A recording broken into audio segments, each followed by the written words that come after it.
Alexandria Ocasio-Cortez wins, becoming youngest woman ever elected to Congress.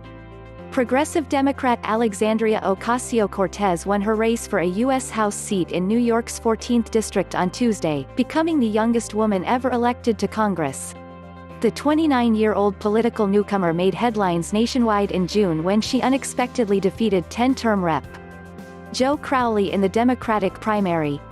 On Tuesday, Ocasio-Cortez easily prevailed in the heavily Democratic district against Republican opponent Anthony Pappas, a St. John's University professor. This is what is possible when everyday people come together in the collective realization that all our actions are powerful, worthwhile and capable of lasting change, Ocasio-Cortez said in her victory speech Tuesday night. Words cannot express my gratitude to every organizer, every small-dollar donor, every working parent and dreamer who helped make this movement happen, she added.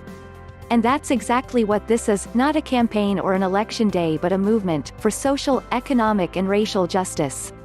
The millennial Latina, born to a Puerto Rican mom and Bronxite dad, famously worked as a bartender just months before winning her primary and had never previously held political office. She garnered former President Barack Obama's endorsement for the general election. Our district is overwhelmingly people of color, it's working class, it's very immigrant, and it hasn't had the representation we've needed, Ocasio-Cortez told HuffPost in June. Her district, which includes parts of the Bronx and Queens, is one of the most diverse in the country.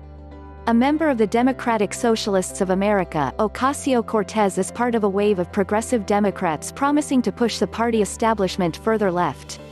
She refused any corporate PAC money in her campaign and ran on a boldly progressive platform that included Medicare for all, a federal jobs guarantee and the abolition of immigration and customs enforcement.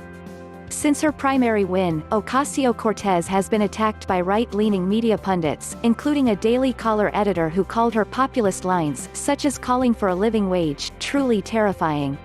Ocasio-Cortez is also part of a historic number of women, and a dramatic increase in women of color specifically, who won nominations in the 2018 midterms. Her upset win in June served as a rallying cry for other progressive candidates facing tough battles in later primaries.